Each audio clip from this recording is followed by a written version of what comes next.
자, 오늘 16번째 그리스도의 직임에 대해서 공부할 텐데, 자, 리뷰하도록 해볼까요? 우리 저번 시간에 배운 겁니다. 1번 시작. 예수 그리스도께서는 신성과 인성을 모두 가지신 유일한 중보자이시며 나를 구원하시기 위해 모든 값을 대신 지불하신 구속주 하나님이시다. 자, 저번 시간에 우리 예수님의 또 다른 면, 양성, 즉 신성과 인성을 배웠죠. 또 하나는 예수님의 낮아지는 신분과 높아지는 신분, 비하의 신분과 승기의 신분을 배웠는데요. 여기 보시면 선비와 비하, 후승기 기억나십니까? 이게 중요한 영적 공식인데 여러분 평생에 좌우명으로 삼았으면 참 좋겠습니다. 자, 밑에 한번 읽어보겠습니다. 시작. 이 세상에서 가장 낮아져야 저 천국에서 가장 높아진다. 이게 여러분 소망이 되시기 바랍니다. 다시 한번 읽어볼까요? 시작. 이 세상에서 가장 낮아져야 저 천국에서 가장 높아진다. 자, 이것을 바탕으로 오늘 저희가 계속 하고 있는 부분은 7개의 교리 주제 중에서 딱 가운데 부분이네요. 기독론을 하고 있고 그리스도에 대해서 배우고 있습니다. 우리가 기독론은 총 4번 하는데 앞에 2번은 그리스도의 명칭, 그리스도의 본성과 신분에 대해서 배웠어요. 이 부분은 뭐냐면 예수님 그 자체에 대해서 예수님이 신비한 어떤 존재로 이 땅에 오셨는데 그분이 어떤 분이신가 자체를 배우는 것이고, 자, 오늘부터 다음 시간까지는 그 예수님께서 이 땅에서 우리를 위해서 무슨 일을 하셨는지를 배우는 시간입니다. 그래서 오늘은 그리스도의 직임, 그리고 다음에는 예수님이 하신 일 가운데 가장 핵심인 그리스도의 속죄, 이렇게 2개를 배우도록 하겠습니다. 그러니까 전반부는 예수님 본질에 대해서, 후반부는 예수님의 사역에 대해서 배우는 거죠. 자, 여러분께 다시 한번 질문을 해볼까요? 여러분은 이 질문에 어떻게 대답을 하시겠습니까? 예수, 그는 과연 누구인가? 이 질문에 어떻게 대답하느냐에 따라서 여러분의 삶도 바뀌고 당연히 신앙도 바뀌게 되고요. 여러분 사는 목적도 다 바뀌게 됩니다. 예수, 그는 과연 누구인가? 근데 이 질문을 실은 우리가 쉽게 할 수 있는 그 답은 얻을 수가 없어요. 왜냐하면 예수님 자체가 정말 신비하신 분이시기 때문에 그래요.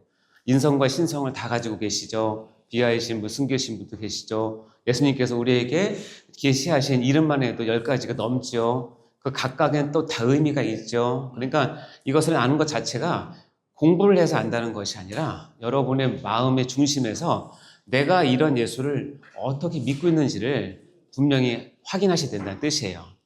이거는 이제 예수 그는 과연 누구인가? 이거를 아까 봤던 첫 이 2개의 질문이라면 밑에 2개의 질문은 이거죠. 예수 그는 무슨 일을 하셨나? 그래서 오늘과 다음 시간에는 과연 그 예수는 무슨 일을 하셨는가에 대해서 배우는 시간입니다.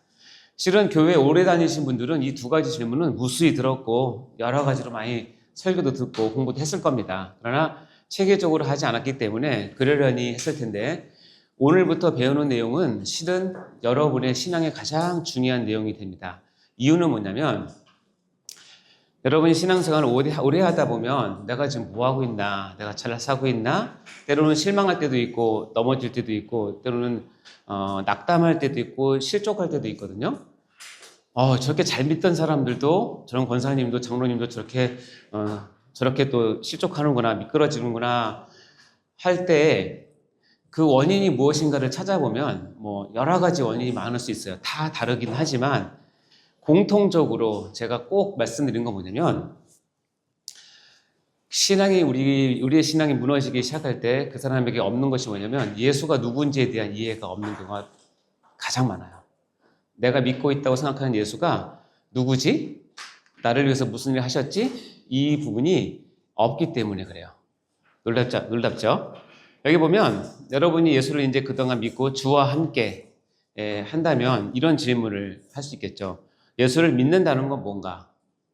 같은 말이에요. 예수를 따른다는 것은 무엇인가? 또 같은 말이에요. 예수님을 본받는다는 것은 무엇인가? 그럼 예수님 믿으시죠?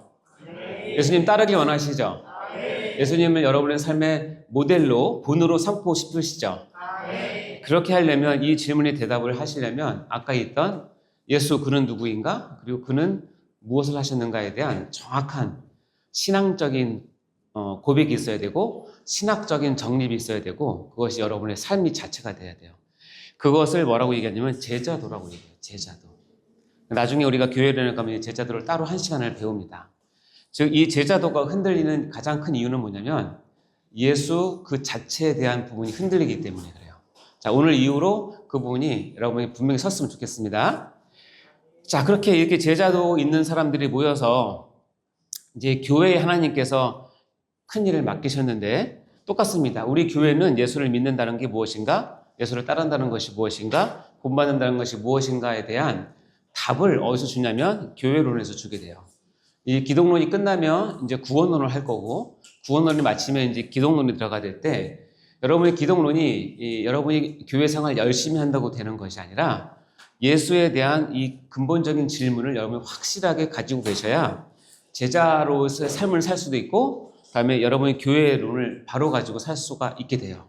따라서 오늘 하고 내일 배우는 내용은 굉장히 중요한 내용입니다. 여러분의 신앙의 기본이죠.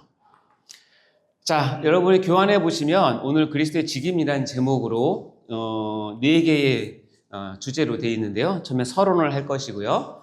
두 번째는 그리스도의 선지자직, 세 번째는 그리스도의 제사장직, 네 번째는 그리스도의 왕직에 대해서 공부하도록 하겠습니다. 먼저 서론을 볼까요?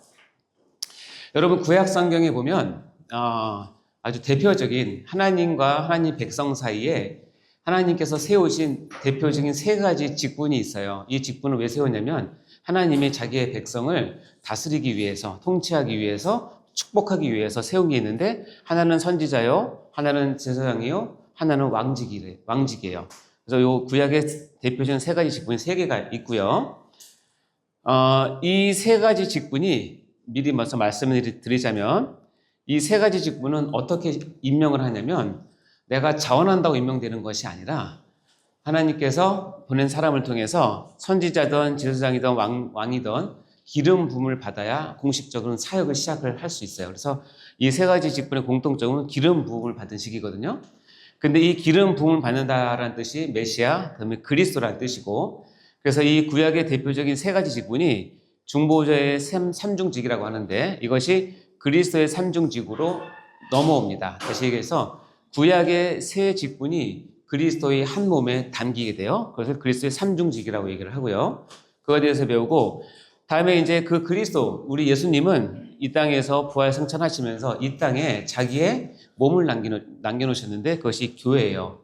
그래서 몸만 남겨둔 게 아니라 예수님 안에 있던 삼중직 그 자체 3가지 직분을 교회로 다 위임을 하셨어요.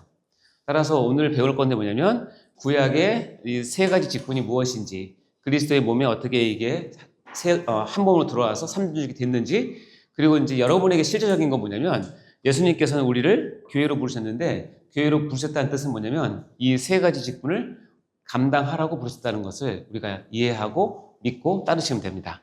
네, 전반적인 서론의 내용이고요. 자, 3가지 직분을 좀 알아보도록 할게요. 하나님과 이스라엘, 즉 하나님과 하나님의 백성 사이에는 하나님께서 이 3가지 직분을 세우심으로 하나님의 뜻을 전달하시고 영광도 받으시고 죄사함도 해주시고 감사도 받으시고 또 구원도 해주시고 때로는 징계도 하고 혼내기도 하셨어요. 그 3가지 직분이 바로 선지자, 제사장, 왕직입니다. 그러니까 이 3가지 직분은 인간의 제도에서 만들어진 것이 아니라 하나님께서 자기의 백성을 다스리기 위해서 신설한, 그러니까 신설하기보다는 신적인 권위로 세우신 직분이 선지자, 제사장, 왕직이에요. 하나씩 보면 선지자직을 볼까요? 선지자직은 이렇게 이해하시면 됩니다. 하나님과 백성 사이에서 하나님께서 자기 백성을 향해서 보낸 사람이에요. 그러니까 선지자는 뭐냐면 하나님으로부터 보냄을 받았어요. 그러니까 하나님을 등에 업고 백성을 향해서 나가서 하나님께서 주신 말씀을 백성에게 전달하는 직분을 선지자직이라고 얘기를 해요. 그 방향을 아시겠죠? 하나님부터 나와서 백성을 향해서 무엇을 전달하냐면 하나님의 뜻과 하나님의 말씀과 계명을 백성들에게 가르치는 거예요. 자, 그러다 보니 하나님께서 자기 이스라엘 백성이 잘 살 때 예배도 잘 드리고 순종도 잘하고 우상숭배도 안 하고 공의롭게 사회를 잘 할 때는 선지자가 올 필요가 있겠어요? 없겠어요? 잘 사는데 왜 오겠어요? 올 필요가 없죠. 그러니까 뭐야? 못 살수록 백성들이 영적인 암흑기가 될수록 우상 숭배를 할수록 아주 패역하고 잔혹할수록 하나님은 그 자기 백성이 그런 것을 보다 못해서 누굴 보내냐면 하나님의 사람 선지자를 보내세요. 따라서 하나님께서는 자기 선지자를 보냈다라는 뜻은 뭐냐면 그만큼 그 사회가 그 나라가 어떻게 지금 어둡다라는 것을 증명하는 거예요. 성경에서 걸출한 선지자가 많이 나온다. 그 시대는 뭐냐면 그만큼 어두운 시대라는 뜻이에요. 자, 그럼 선지자는 이렇게 해서 가서 하나님의 뜻을 전하니까 선지자가 이렇게 와서 하나님의 뜻을 전할 때 백성들에게 환영을 받았을까요? 그렇지 않았을까요? 그렇지 않죠? 예, 우리 그런 말 있잖아요. 아무리 좋은 소리도 한두 번이라고. 계속 선지자는 백성이 돌이킬 때까지 계속 얘기하거든요. 선지자도 답답할 노릇이에요. 하나님은 가서 말을 하라고 하지 백성은 안 듣지. 그러니까 어떻게 계속 얘기하면 백성들이 어떻게 반응하냐면 한두 번 들어주는 건 그렇다고 쳐. 근데 너무 막 강력하게 자주 하니까 이게 너무너무 듣기 싫은 거예요. 근데 이 이스라엘 백성이 참 어리석어요. 선지자를 누가 보냈다고요, 지금? 하나님이 보냈죠. 하나님이 보내는 것을 알면서도 저 선지자 입만 막으면 내가 그걸 안 들을 거라고 생각했어요. 그래서 어떻게 하냐면 선지자를 때리고 협박하고 말 못하게 하고 심지어는 죽여요. 그게 구약의 역사예요. 그렇게 또 보내죠? 또 죽죠? 그러면 또 하나님께서 포기 안 하시고 또 보내시고 가면 또 얘기하다가 미움받아서 또 죽고 순교하고 그럼 또 보내시고 이게 반복되는 게 참다 안 되는 게 예루살렘 멸망이에요. 자, 선지자는 그래서 이 세 가지 직분 중에서 하나님께서 가장 아끼는 직분이에요. 왕도 제사장도 선지자가 와서 얘기를 하면 들어야 돼요. 선지자는 좀 특별한 일이에요. 자, 그러니까 선지자는 참 어떻게 보면 요즘 말로 하면 3D 업종 중에 하나예요. 너무 더럽고 치사하고 너무 힘들어요. 여러분이 상상한 것보다 훨씬 더 그래요. 근데 다시 한번 미리 얘기하면 지금 여러분이 선지자예요. 선지자처럼 살아야 된다는 것을 감안해 두고 제 얘기를 들으세요. 자, 그 비유를 들어볼까요? 마태복음은 이렇게 되어 있습니다. 다른 한 비유를 들라 한 집 주인이 포도원을 만들어서 산울타리로 두르고 거기에 집 짜는 틀을 만들고 망대를 짓고 농부들에게 새로 주로 타국에 갔더니 이 한 집 주인은 이제 비유를 따지면 하나님 아버지를 뜻하는 거예요. 그래서 포도원을 만들고 집 따는 틀, 즉 포도 열매를 얻기 위해서 다 세팅을 한 후에 농부들에게 새로 줬어요. 그러니까 새를 드렸어요. 농부들에게. 그리고 자기가 볼 일이 있어서 타국에 갔어요. 가서 이제 어느 시간 지나니까 열매 거둘 때가 가까웠죠. 그러니까 당연히 그 열매 싹스를 받으려고 자기 누굴 보내요? 종들을 농부들에게 보냈는데 이놈의 농부들이 아주 못된 농부들이에요. 농부들이 종들을 잡아 하나는 심히 때리고 하나는 죽이고 하나는 돌을 쳤어요. 왜 이렇게 했을까요? 뻔한 거예요. 주기 싫으니까. 지금 주인은 안 보이지. 나에게 있는 소출은 내가 더 갖고 싶지. 그러니까 받으러 온 사람을 죽이는 거예요. 그러면 이제 대충 눈치채셨죠? 여기 자기 종들로 표현된 사람이 누굴까요? 선지자예요. 우리 따지면. 그러니까 또 다시 다른 종들을 처음보다 많이 보내요. 그러니까 그들도 그렇게 해서 가서 매 맞고 얻어 터지고 목 베이고 불타서 칼에 찔리고 와서 돌아왔어요. 그 후에 이 주인은 좀 순진하셨는지 순박하셨는지 자기 아들을 보내요. 내가 종들을 보내니까 얘들이 우습게 하는구나. 그러니까 내 아들을 보내면 그들이 내 아들을 뭐한다? 존대하리라고 어떻게 보면 너무 순진한 생각을 하셨어요. 근데 이 농부들은 진짜 악독해요. 그 아들을 보고 서로 말하되 이는 산속자니 잘됐다. 저 아들 죽이면 이거 다 우리 거 된다. 이거 유산을 차지하자 하고 이에 잡아 포도원 밖에 내쫓아 죽였더라. 이 이야기는 다 아시죠? 이 누구 얘기예요? 이 아들이 누구예요? 그렇죠. 예수님이죠. 이 이야기는 예수님께서 왜 오셨는지, 어떻게 될 것인지를 예언적 비유로 알려주신 거예요. 그런데 제가 이 본문을 보면서 제 눈에 꽂힌 건 뭐냐면 이 종들이에요, 종들. 이 종들은 첫 번째 종에게 가서 매 맞고 왔어요. 또 보내요. 그 얘기를 들은 또 가요. 죽어서 왔어요. 또 보내요. 또 가요. 자, 종들이 서로 단톡방이 있을 거 아니에요. 그럼 이렇게 힘들었다 그럴 거 아니에요. 내 동료가 가서 그렇게 당하고 왔으면 주인이 보내면 어떻게 해요? 아우, 나 안 가요, 못 가, 그럴 텐데 그런 말 하나도 없어요. 종들은 그냥 가요. 주인이 당신에게 베푼 호의를 생각해서 일정한 열매를 내놓으라고 하십니다. 그럼 또 화를 막 내죠. 또 설득하죠. 화내죠. 그러다 맞고 죽고 와요. 근데 또 보내요. 또 가요. 이게 선지자예요. 선지자는 하나님께서 가라고 하시면 가는 사람이에요. 따지는 게 아니에요. 아, 저번에 갔던 우리 선배가 맞고 왔는데 내가 가도 되겠습니까? 그런 거 없어요. 가라 하면 가는 거예요. 이게 선지자의 모습이에요. 그러니까 좀 더 이제 선지자를 더 깊이 배우겠지만 선지자는 하나님께서 특별히 하나님의 마음을 담아서 보내는 사람이기 때문에 그것을 거부할 수가 없고 그렇게 해야 되는 의무가 있는 것이 선지자직이에요.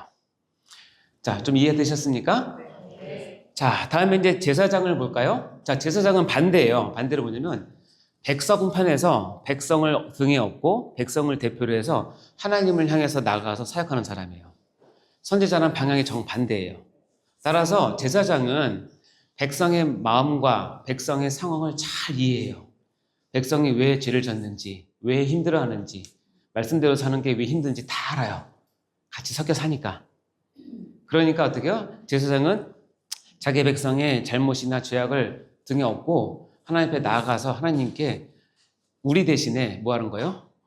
빌어주는 거예요. 아, 제가 저 집사가, 저 권사가 정말 이렇게 잘못을 했지만 실은 원래 착한 사람이라고 그러면서 우리를 대언해서 얘기를 해줘요. 그리고 그러면 하나님께서 그래, 그럼 죄 용서를 하자 하고 어떤 길을 제시했는데 그 길을 따라서 자기가 맡고 있는 백성을 껴안고 같이 부둥켜 안고 그 길을 따라가서 하나님과의 관계가 다시 열릴 때까지 관계를 터주는 사람 역할을 해요.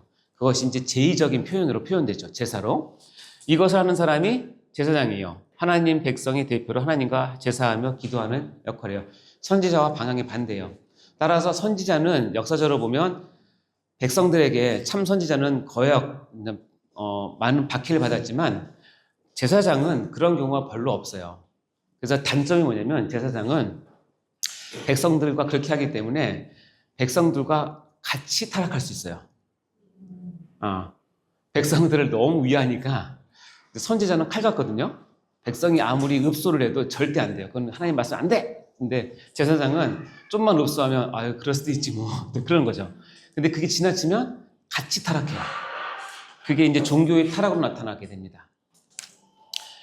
자, 저와 함께 제사장이 어떤 일을 하는지 좀 잠깐 볼까요? 여러분 제사 드려보셨습니까?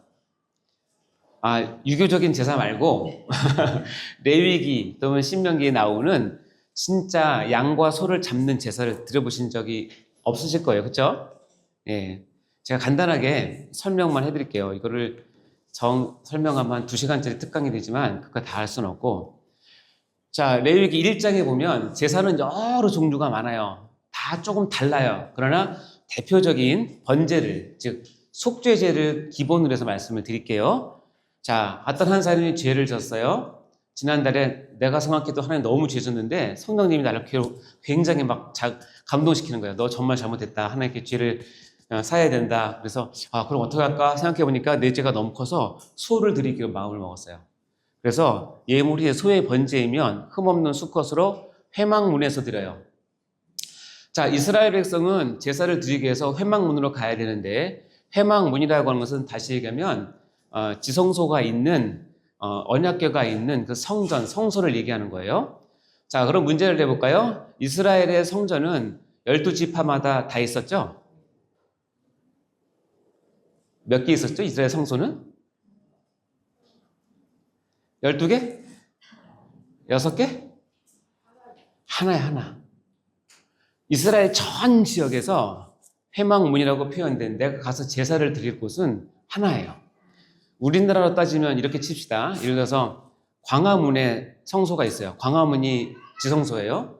여러분은 지금 부산에 살아요. 아니면 목포에 살아요. 뭐 상관없어요. 내가 큰 죄를 졌어요. 그러면 소를 끌고 광화문까지 걸어서 가야 돼요. 소 끌고 제사 한번 드리려고. 그러면 며칠 걸릴까요? 한 달 이상 걸리겠죠?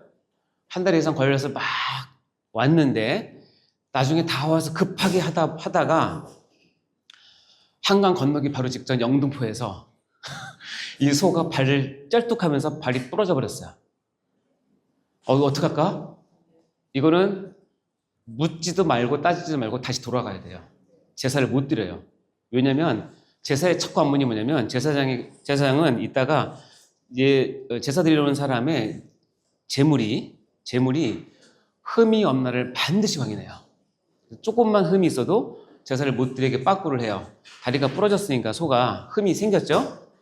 방법이 없어요. 그럼 다시 그 소를 끌고 부산으로 내려가야 돼요. 그래서 레위기에 보면 이 제물이라고 하는 그 원어는 뭐냐면 짐승인데 정확한 의미는 집에서 길리운 짐승이에요. 산에서 잡거나 돈 주고 사면 안 돼요. 원칙은. 자기가 집에서 길리운 짐승을 또 바꿔와야 돼요. 그럼 다른 송아지를 바꾸겠죠? 이번에 갈 때는 30일 걸리면 너무 빠르다. 2달 걸리더라도 천천히 가자. 왜냐면 다치면 안 되니까. 그래서 2달 걸려서 왔어요. 그게 바로 해망문에서란 이 한 단어를 완성하기 위해서 해야 될 일이에요. 그런 방법인 여러분이 이사를 오는 것밖에 없어요. 종로구로 이사를 오든지. 해망문에서 여호와 앞에 기쁘시게 받으도록 드릴지라. 됐어요? 딱 와서 보니까 소가 아주 깨끗해요. 제사장이 쫙 봅니다. 쫙 보고 눈부터 시작해서 꼬리까지. 실제는 눈 그리고 성경에 보면 그 소의 불알도 보고 다 봅니다. 상한 게 있나 없나. 그래서 깨끗한 거 확인되면 오케이 제사 드리라고 통과시킵니다. 그렇게 통과돼서 딱 제물을 딱 하면 제단에 딱 묻고 제일 첫 번째 하는 행동이 뭐냐면 안수를 합니다. 그 소에. 자, 제사를 드리러 온 사람을 1번이라고 하고 그 옆에 제사장이 2번이라고 하면 여러분 안수는 1번이에요? 2번이에요? 자, 안수를 1번이 한다. 손 들어보세요. 아니다. 안수는 뭐니 뭐해도 제사장이 한다. 손 들어보세요. 네. 오늘 이후로 헷갈리시면 안 되는데 속죄제인 경우 안수는 누가 하냐면 자기 죄를 속함 받고 싶은 사람이 안수를 하는 거예요. 여기 보면 주어가 안 바뀌었어요. 그예요, 그. 그는 번제물 머리 위에 뭐예요? 안수를 해야 되는 거예요.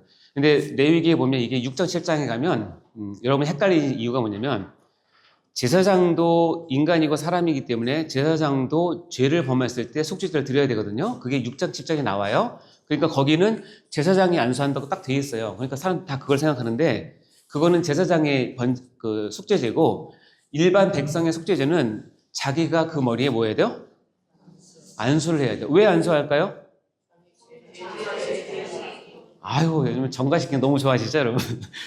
자기 죄를 그 뭐예요? 이거에 짐승에게 정가시키기. 정가란 말이 정확한 신학적 표현인데, 자, 이 그 구약의 제사 가운데 이 안수라고 하는 것이 굉장히 중요한 이유는 뭐냐면, 이 안수가 빠지면 이 나머지 모두는 뭐냐면 도살이에요, 도살.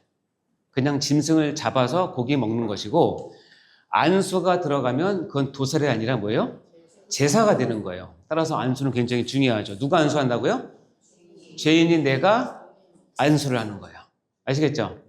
이때 주의할 점이 뭐냐면 내 죄가 이렇게 안수를 통해서 죄가 정가를 시켰어요. 내가 지난달에 지은 아주 끔찍한 죄를 정가시켰어요. 그때 일방향 정가가 아니라 쌍방향이 되는데 뭐냐면 그 소에 흠 없음. 아까 제사장이 봤죠? 흠 없음이 나에게 정가가 돼요.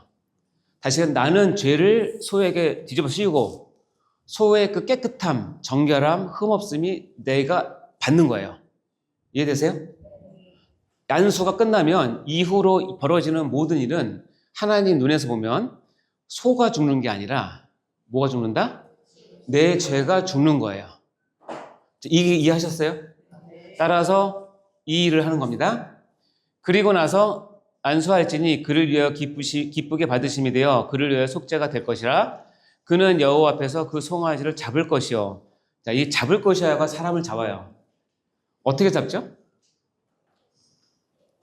잡을 것이요. 이 말은 여러분이 어떻게 하시든 어떻게 죽여도 상관없다는 뜻이에요. 칼로 쓰던, 칼로 치던, 망치로 때리던, 해머로 하던, 그 당시 총이 없어요. 총을 쏘든 전기로 하든 상관없어요. 무조건 죽이라는 뜻이에요. 근데 그 당시는 뭐 총이나 전기가 없으니까 잡는 건 뭐냐면 주로 칼, 창, 뭐 망치 이런 것들로 죽이는 거예요. 그러면 반드시 뭐가 나죠? 피가 나게 되죠. 여러분 소 죽여보신 적 있으세요? 제가 아는 자료에 의하면 조그만 염소 하나 죽이는 것도 일반인들은 1시간 이상 걸린대요. 안 죽는데요. 안 죽는데. 우리 영화에서 보면 단칼에 쫙 하는 그거는 영화고 그렇게 할 사람이 없다는 거예요. 이 잡을 것은 어떻게든 잡으시면 돼요. 근데 이제 나중에 미드라시나 이제 제사법이 완성되면서 이게 정확히 나옵니다. 어느 위치에 어떤 칼, 어떤 창, 어떤 걸로 몇 센치 찌르면 죽는다 게 다 나와 있는데 일단 이걸로 따지면 무조건 잡으면 돼요. 1시간 이상 걸릴 거예요, 여러분은. 그러면 여러분 잡으면 여러분 짐승의 동맥을 터뜨려 보셨어요? 여러분 뭐 하셨어요, 지금 살면서? 제가 응급실에서 제일 싫은 냄새가 있는데 피비린내요. 제가 소화기 내과를 하니까 피를 토하고 피똥을 싸서 오시는 분 많이 있거든요. 저희 땐 더 많았는데 그 피비린내는 정말 역겨워요. 근데 여러분 이게 잡을 때 그 소가 얼마나 피가 많겠습니까? 동맥을 치면 거짓말 안 보태고 여기서 만약에 소를 잡으면 이 천장 다 빨개집니다. 이 압력으로 다 튀니까. 자, 그러면 이 제물 드리는 사람이 뭐 도끼를 치든 뭘 쳐서 잘랐어요. 피가 팍 튀어요. 그럼 자기 옷에 뭐가 튀어요? 피가 튀어요. 근데 기분이 좋겠습니까? 여러분, 사람의 따뜻한 피가 살에 닿았을 때 느낌 아세요? 내 피 말고 코피나 그거 말고 쫙 티가 했을 때. 근데 아까 얘기했지만 이 송아지는 내가 집에서 1, 2년 동안 나랑 같이 뛰놀면서 자랐던 소예요. 지금 그 소를 잡는 거예요. 요즘 말로 바꾸면 여러분이 집에서 애지중지 기르는 애완견을 여러분 집 때문에 죽인다고 생각하세요.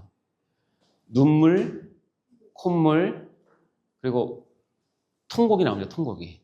얘가 지금 왜 죽어요? 얘가? 쟤 때문에. 그래서 한 사람도 눈물 안 흘리고 짐승을 죽이는 사람은 없었대요.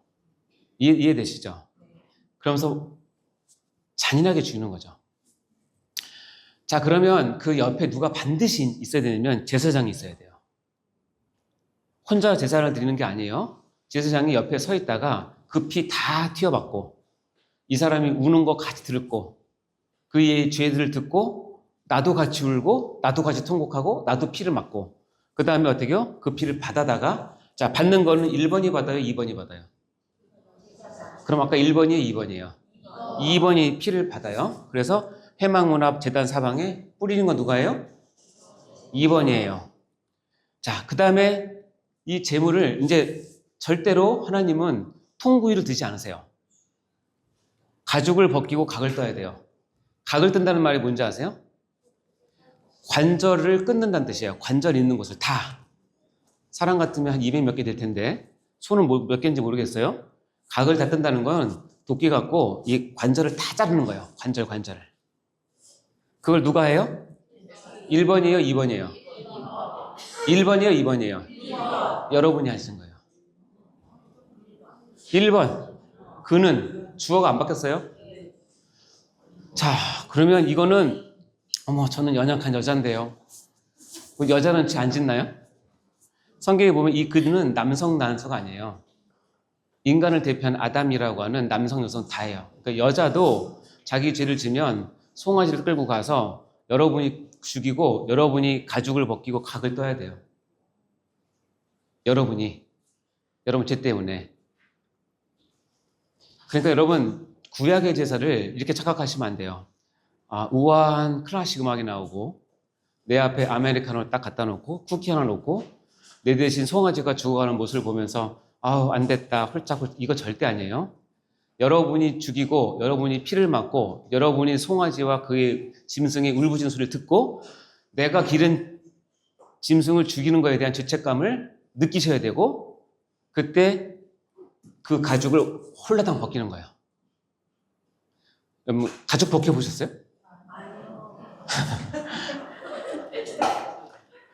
고기는 드시죠? 각을 뜰 것이요. 자, 이렇게까지 하면 제사장은 제단 위에 불을 누가 붙여요? 제사장이 붙이고 그 위에 나무를 벌려놓는 것도 2번이 하는 것이고 나무에 벌려놓는 것도 2번이 하는 것이고 내장과 정강을 물로 씻는 것도 2번이 해요. 그리고 그걸 다 받아다가 불살라 번제를 드린 것까지 제사장이 해요. 한 제사를 위해서는 반드시 필요한 게 뭐냐면 제물을 가져온 헌제자와 그것을 옆에서 도와주고 같이 해줄 제사장이 이 두 개가 있어야 한 제사가 완성이 되는 거예요. 이해되시죠? 그러니까 내가 속죄를 하고 싶으면 반드시 제사장이 있어야 돼요. 그게 제사장 역할이에요. 근데 그 다음 말이 아주 우리 마음을 후벼팝니다. 이는 화제라 여호와께 뭐래요? 이렇게 해서 번제를 드리면 고기가 타죠? 지글지글 탈 거 아니에요. 그럼 뭐가 올라와요? 연기가 싹 올라가죠. 이 연기를 하나님께서 맡으시고 좋다 이러시는 거예요. 여러분이 믿는 하나님이 그런 하나님이세요. 여러분이 피 맞아서 죽인 그 짐승을 다 토막 내가지고 껍질 다 벗긴 다음에 불 태워드리면 그 향기를 맡으시면서 좋다. 야 이제 살 것 같네. 이렇게 하시는 거예요. 하나님 좀 엽기적이신가요? 근데 여러분 알아야 될 게 뭐냐면 안수예요. 안수. 지금 이 하나님 눈에는 이 타는 게 뭐냐면 송아지가 타는 게 아니에요. 뭐가 타는 거죠? 그렇죠.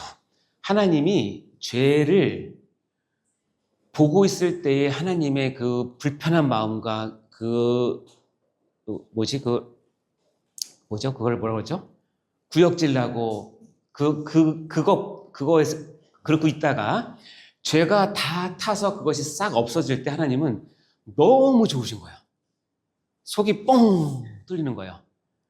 그렇게 뚫려야 내가 이제 이 제사 드린 이 사람을 축복할 수가 있는 거예요. 그러니까 향기로운 냄새는 고기 때문에 나는 냄새가 아니라 여러분의 죄를 이렇게 가차없이 찌르고 자르고 쪼개고 껍질 벗겨서 각을 쳐가지고 불살라 완전히 태웠을 때 여러분의 죄가 이렇게 처치가 됐을 때 하나님은 너무너무 좋아하신다는 거예요. 따라서 여러분이 부산집에서 소를 끌고 가겠다고 마음을 딱 먹는 순간 하나님은 위에서 박수 치십니다. 야 빨리 와라 빨리 와. 너 빨리 와서 너 그 소한테 너 죄를 전가하고 그 소를 잔인하게 죽여버려라. 그럼 내가 네 죄가 그렇게 없어진 걸로 간주해 줄게. 하나님이 죄에 대한 진노가 이렇게 무섭다는 거예요. 그걸 누가 하냐? 선제자와 하나님께서 세우신 제사장이 같이 하는 거예요.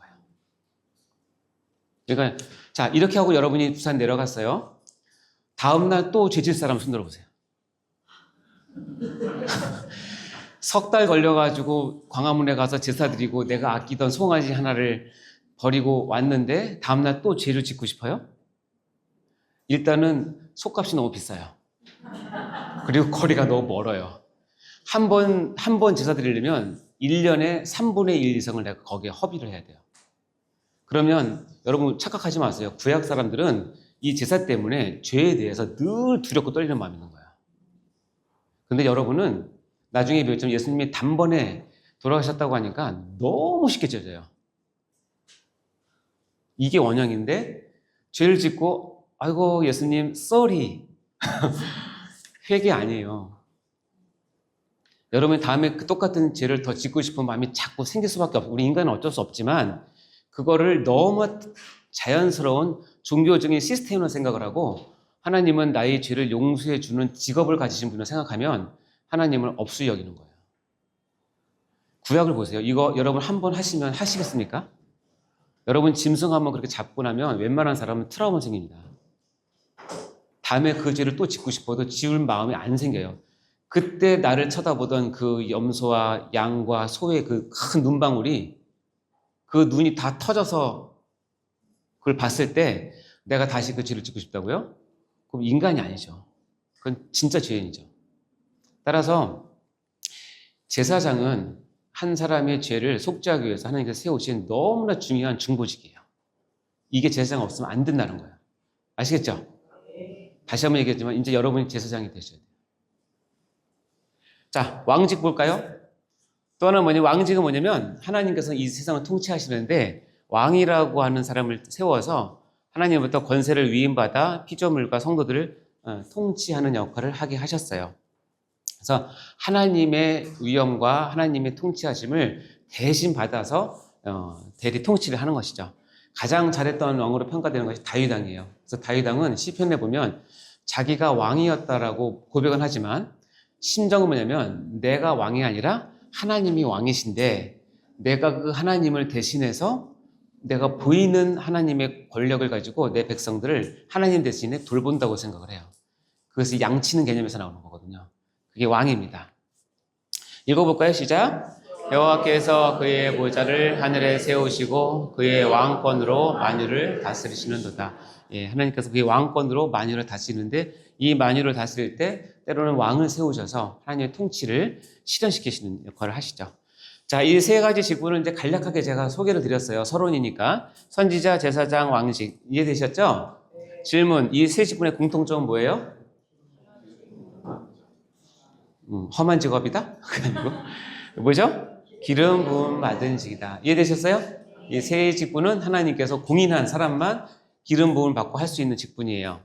자, 그래서 이 기름 부음 받은 자라는 또 다른 의미인 그리스도가 이 선지자, 제사장, 왕직에 있던 중보자의 삼중직을 하나님과 하나님 백성 사이에서 중보자의 삼중직을 이제는 한 몸으로 구약에는 각각 있었지만 이제 한 몸으로 삼중직을 받으셨다. 이것을 우리가 그리스도의 삼중직이라고 얘기하고 예수님 안에는 선지자, 제사장, 왕의 역할을 다 감당하셨어요. 이 땅에 오셔서. 자, 그러면 그리스도라는 것은 기름 부음을 받은 자라고 말씀을 드렸어요. 그래서 선지자, 제사장, 왕은 기름 부음을 받은 직이었고 이 선지자, 제사장, 왕직을 그리스도라는 한 몸에 넣음으로 해서 이 그리스도는 기름 부음을 받은 자란 뜻이기 때문에 이 세 가지 직분이 그리스도 안에 다 들어왔다. 그래서 중보자의 삼중직이 그리스도의 삼중직과 같은 말이다. 이렇게 이해하시면 돼요. 그럼 예수님은 이 땅에서 무슨 일을 하셨느냐? 선지자로서의 역할을 하셨고 제사장으로 역할을 하셨고 왕으로서의 역할을 하셨다. 이런 것을 구약을 완성한 그리스도께서 한 몸에 이 세 가지 직분을 가지고 있다. 그래서 그리스도의 삼중직 이렇게 한다는 거예요. 그리고 거기서 끝나는 게 아니라 예수님은 지금 이제 죽으시고 부활하시고 승천하셔서 지금 하나님 보좌 우편에 계시지만 이 땅에 자기의 몸을 남기셨어요. 특히 그리스도의 몸이라고 표현한 유일한 기관은 뭐냐면 교회예요. 이 교회에 그리스도의 삼중직, 선지자, 제사장, 왕직을 교회로 뭐했다? 위임했다. 그래서 여러분이 오늘 QR코드 쓸 때 위임을 쓰시면 됩니다. 위임. 네. 중요한 단어죠. 설명을 할게요. 삼중직의 위임은 하나님께서 태초에 천지를 창조하시고 이 땅을 다스리시면서 진리와 지혜로 다스렸고 성결과 거룩하게 보호하셨고 때마다 시마다 통치와 보호를 하셨어요. 이거를 이제 구약 시대에 하나님의 백성이 완성되었을 때 이것을 체계적인 시스템으로 완성시켰는데 뭐냐면 구약 시대 선지자직, 제사장직, 왕직으로 진리와 지혜는 선지자직, 성결과 거룩은 제사장직, 통치와 보호는 왕직으로 이렇게 각각 분류해서 했어요. 그래서 웬만하면 이 한 사람이 두 개, 세 개 가질 수가 없고 선지자는 선지자고 제사장은 제사장이고 왕은 왕이에요. 아시겠죠? 구약은. 그러다가 예수님께서 성육신 하셔서 우리의 모든 구약의 모든 예표된 시스템을 한 몸에 다 완성하시면서 그리스도의 몸으로 이 세 가지 직분이 들어왔어요. 그래서 그리스도의 삼중직을 가지게 됐죠.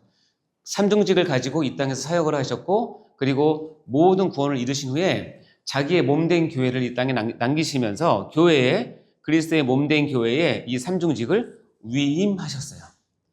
여러분 교회 다니십니까? 예수님을 주라고 믿습니까?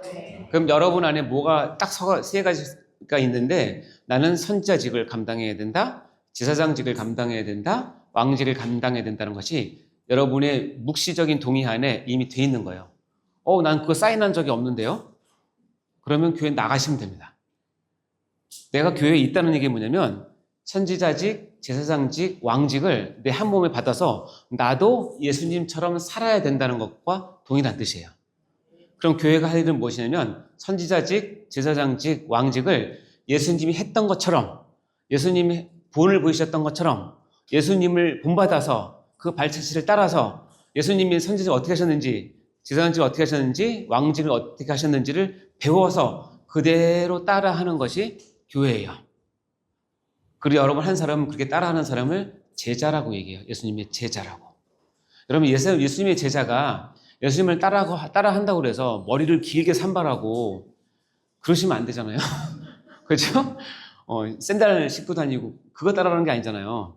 외모를 따라하는 게 아니라 그 안에 본질에 있는 본성을 따라하는 뜻이에요. 그래서 삼중직의 위임은 처음엔 구약의 중보자의 삼중직에서 그리스도의 삼중직으로, 그것이 어디로? 교회, 그리스도의 몸으로 위임이 됐다는 것을 이제 여러분 마음 가운데 새기시면 됩니다. 자, 이것을 말씀으로 볼까요? 요한복음 10장 18절 시작. 아버지께서 나를 세상에 보내신 것 같이 나도 그들을 세상에 보내었고. 여러분이 성경을 읽으시죠? 가능하면 여러분 권해드리는 건 종이 성경을 꼭 읽으세요. 저도 종이도 보고 어플도 보는데 어플은 풀이에요. 없었는데. 풀. 근데 종이는 여러분 펜 같고 여러분 성경책이 10년 전에 산 게 아주 새 거면 그렇잖아요. 색깔로 해서 깨달은 거 동그라미 치시고 형광펜 치시고 특히 여러분 구약과 신약을 읽을 때 많은 조사 중에서 여러분이 반드시 신경 써야 될 조사가 뭐냐면 이거예요. 가치가 딱 있으면 이 앞의 내용을 파악하고 뒤의 내용을 파악해서 이권시키면 가장 건전한 신학이 되는 거예요. 아시겠죠? 그러면 가치는 다 똑같은 거예요. 하나님 아버지께서 예수님을 세상에 보내신 것 같이. 그럼 하나님 아버지께서 예수님을 어떻게 보냈지? 근데 예수님도 그들은 누구예요? 교회죠. 교회를 세상에 보냈어요. 오늘 배운 걸로 따지면 하나님 아버지께서 예수님을 삼중직을 감당하라고 세상에 파견한 것 같이 예수님도 교회를 세상에 삼중직 감당하도록 파견했다는 뜻이에요. 이해되시죠? 따라서 나는 삼중직을 예수님이 했던 것처럼 같이 하시면 돼요. 여러분 성경 읽다가 가치가 나오면 뭐다 동그라미 치고 별표 하시고 형광펜으로 칠하세요. 그리고 앞뒤를 한 번만 더 읽어보세요. 정말 달라요, 느낌이. 어플도 할 수 있나요? 할 수 있으면 그렇게 하셔도 되고. 근데 제가 잘 몰라서. 그럼 뭘 가르치냐? 내가 너에게 분부한 모든 것을 가르쳐? 네. 예수님께서 제자들에게 모든 것을 가르쳐 지키게 하라. 내가 너에게 분부한 모든 것. 예수님께서 제자들에게, 교회들에게 가르쳤던 것을 이제는 누구예요? 교회가 또 다른 세대, 전도자에게, 또 양육자들에게 가르쳐 지키게 하라. 엄밀한 원문으로 따지면 지킬 때까지 가르치라는 뜻이거든요. 그러니까 굉장히 악착 같은 표현이에요. 안 지키면 2번, 3번, 4번, 10번 할 때까지. 여러분이 지금 시즌 3잖아요, 이게? 3번 다 들으신 분 있나 모르겠네요. 2번 들으신 분 있나 모르겠네요. 2번 들으신 분 계세요? 네. 3번 다 들으신 분 계시고. 네. 이제 충분히 이해하시죠? 아니죠? 그러면 깨달 때까지 시즌 4, 5, 6, 7, 8, 9, 10까지 듣겠다는 이 말이 그 뜻이에요. 가르칠 때까지, 가르쳐 지키게 하라. 지킬 때까지 가르쳐라. 지킬 때까지. 오직 성령이 너에게 임하시면 너희가 권능을 받고 예루살렘과 온 유대와 사마리아 땅끝까지 이르러 누구 증인이 된다? 예. 교회가 그리스도의 삼중직을 가지고 사역을 하고 일을 하고 생활을 하면 어떤 목표가 있냐면 내 목표는 예수님을 드러내는 증인이 되는 거예요. 단순히 교회 자랑하는 것도 아니고요. 나의 어떤 신앙 이력을 드러내는 것도 아니고 나의 주인이신 예수님 그분을 드러내는 증인이 되는 것이 목표예요. 그 일을 위해서 그리스도의 몸된 교회로 예수님께서 삼중직을 위임하신 거예요. 자, 그러면 이제 서론은 끝났고 이제 하나씩 볼까요? 선지자직, 제사장직, 왕직을 볼 텐데요.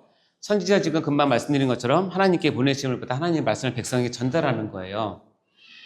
자, 그러면 성경에는 예수님께서 선지자로 오신다는 것을 어떻게 표현했느냐? 신명기 18장에 보면 읽어볼까요? 시작.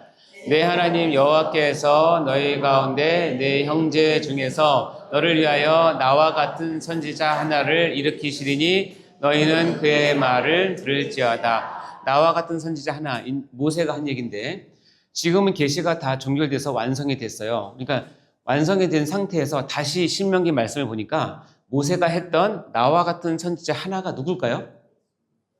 예수님이에요. 메시아, 그리스도. 아, 예수님은 선지자로 이 땅에 오시겠구나 하는 것을 신명기에 예언하신 거예요. 다음, 예수님도 친히 자신을 이렇게 표현하세요. 시작. 그러나 오늘과 내일과 모레는 내가 갈 길을 가야 하리니 선지자가 예루살렘 밖에서는 죽는 법이 없느니라.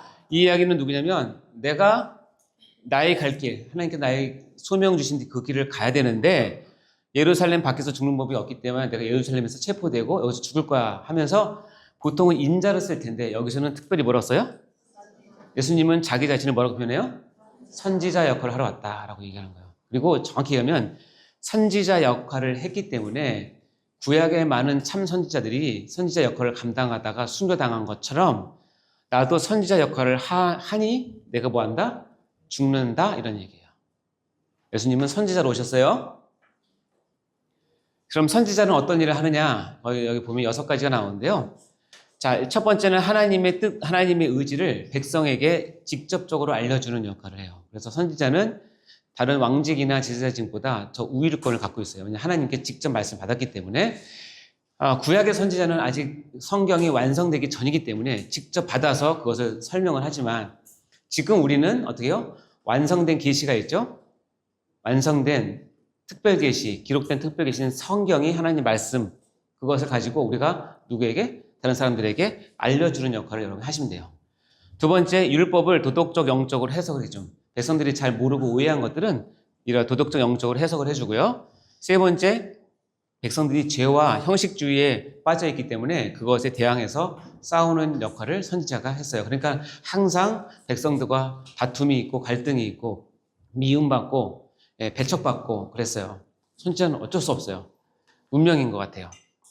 자, 그래서 백성으로 하여금 원래 하나님과 관계를 맺었던 의무의 길로 돌아오게 하는 거예요. 의무의 길이라고 하는 것은 하나님은 이스라엘 백성과 언약을 맺으셨죠. 기억나시죠? 언약이에요. 언약을 한마디로 표현하면 새끼 거는 약속이 아니라 구약 표현에 의하면 언약은 이꼴 부부관계를 맺었다는 뜻이에요. 결혼관계를 했다는 뜻이에요. 근데 백성들이 그 의무의 길을 벗어났을 때 하나님 아버지의 마음을 가지고 다시 언약의 관계로, 다시 부부의 관계로 돌아올 것을 선포하는 것이 선지자가 했던 일이에요. 다음 다섯 번째 뭐예요? 하나님의 영광스러운 약속을 끊임없이 상기시키는 것. 그렇게 네가 순종했을 때 하나님께서 무엇을 약속하셨는지 어떻게 축복할 것인지를 알려주는 것이 선지자의 직무예요. 그리고 마지막 여섯 번째는 뭐냐면 행동적 메시지라는 것이 있어요. 들어보셨나 모르겠는데 선지자의 한 사람을 그 삶 자체로 시청각해서 하나님의 메시지를 전달하는 도구로 써요. 처음 들어보실 수도 있는데 이거 성령시적 예언이라고 얘기하는데 예를 들자면 이거예요. 호세아. 호세아 선지자 아십니까?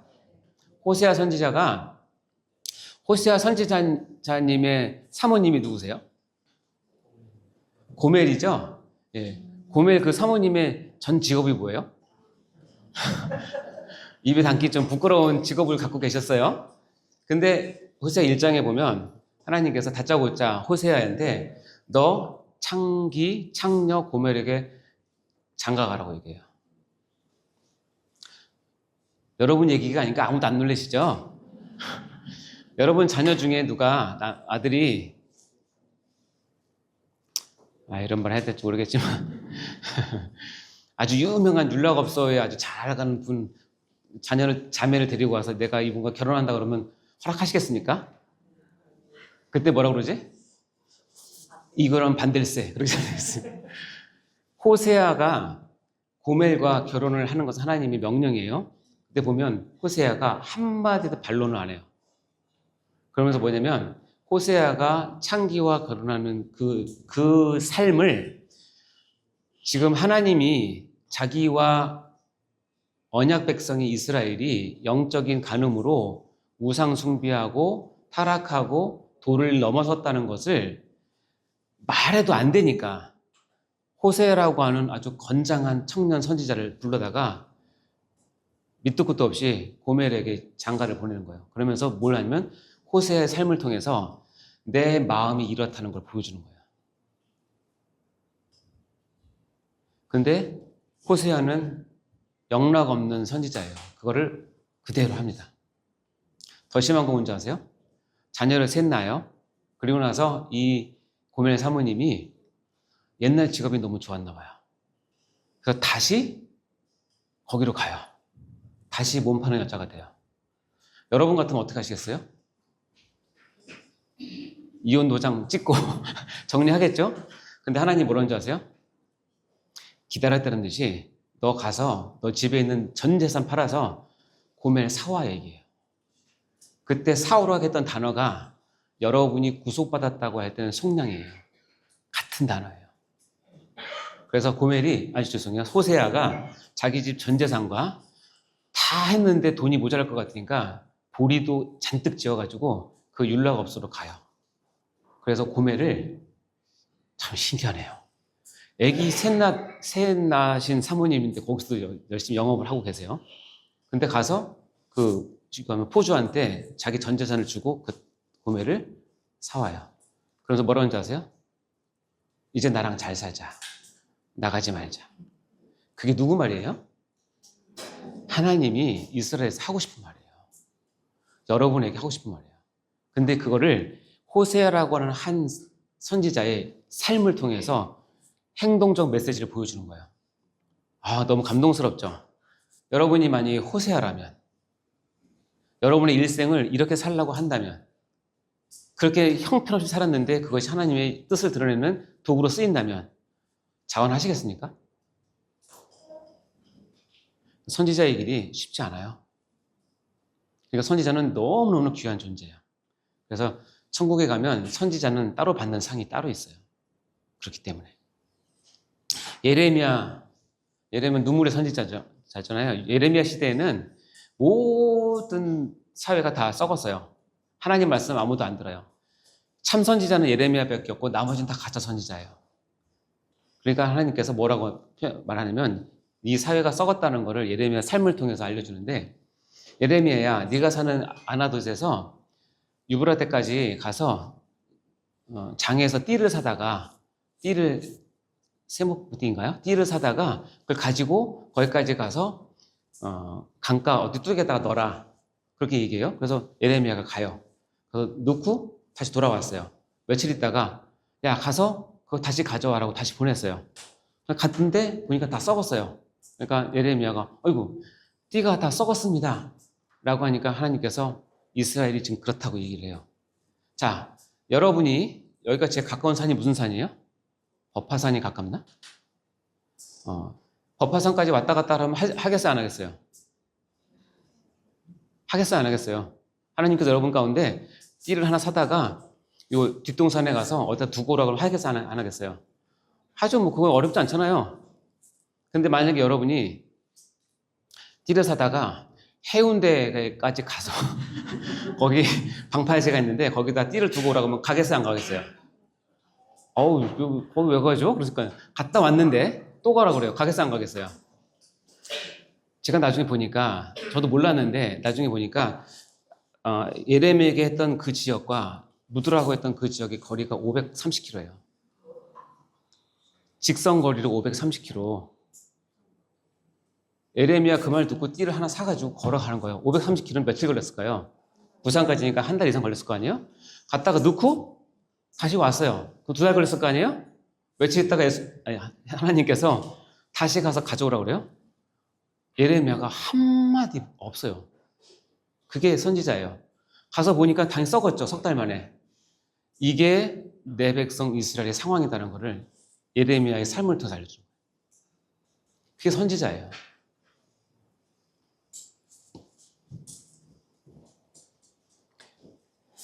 에스겔도 마찬가지죠. 에스겔도 여러 가지가 있지만 에스겔이 하나님께 마음이 답답하셨는지 에스겔한테 너 내가 하는 말 외에는 1절 벙어리로 살라고 그래요. 그래서 7년을 벙어리로 삽니다. 말을 다 할 수 있는데 일부러 벙어리로 살아요. 7년을. 그리고 에스겔은 자기 부인이 죽었을 때 하나님께서 죽기 직전에 얘기하십니다. 너 곧 네 부인 죽을 건데 절대로 울거나 애곡하지 마. 이 얘기는 뭐냐면 이스라엘의 멸망에 대해서 더 이상 희망이 없다는 뜻이에요. 이런 삶들이 아주 기이하잖아요. 그렇잖아요. 정상적인 게 아니에요. 따라서 선지자들은 다 이상하게 취급받았어요. 그럼에도 불구하고 어떻게 해요? 하나님의 메시지를 받아서 그의 삶으로 드러내는 거예요. 혹시 여러분 가운데 하나님께서 야, 세대인 교회는 정말 신실해. 야, 여기 딱 보니까 세대인 교회 가운데 이 장로, 이 권사는 내 마음을 좀 드러낼 수 있겠구나 해서 여러분한테 꿈이 나타나셔가지고 야, 내가 정말 이 세상 정말 꼴 보기 싫다. 내 마음을 좀 표현해다오. 너 앞으로 장님처럼 하고 1년만 다닐래? 하고 여러분들 권유를 한다면 하시겠습니까? 그럼 똑같다고 생각하시면 돼요. 1년이 아니라 한 10년 그렇게 해다오. 내 마음을 이렇게 표현해다오. 그게 선지자예요. 그러니까 선지자는 정말 쉽지 않지만 하나님은 반드시 선지자를 통해서 말씀하시고 일하시고 역사하십니다. 아멘. 그래서 선지자직을 감당하는 교회를 기다리시고 선지자직을 감당할 성도를 기다리고 계세요. 상식에 안 맞는 것 같은데 그래도 하나님 말씀을 부여잡고 있는 사람. 그래서 성경에 보면 진짜 선지자와 가짜 선지자는 태초부터 있었고 지금도 있어요. 진짜 선지자, 가짜 선지자. 여러분은 어디를 따르시겠습니까? 진짜 선지자. 자, 진짜 선지자, 가짜 선지자 있으면 진짜 교회도 있고 가짜 교회도 있겠죠? 진짜 목사가 있고 가짜 목사가 있겠죠? 진짜 장로가 있고 가짜 장로가 있겠죠? 진짜 권사가 있고 가짜 권사가 있겠죠?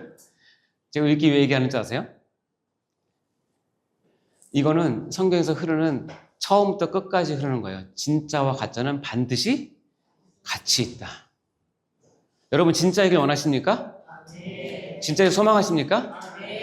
정말 그렇다면 오늘 같이 이 말씀 가운데 여러분 큰 부담감이 있더라도 내가 정말 하나님 앞에 진짜이고 싶습니다라는 여러분의 고백이 있었으면 좋겠어요. 자, 들어가기 전에 선지자를 여러분 오해하시면 안 되는 것 중에 하나가 우리 성경은 이 선지자, 프로핏이라고 하는 것을 선지자라는 표현을 써요. 선지자. 다른 번역본은 이 선지자를 예언자라고 표현을 써요.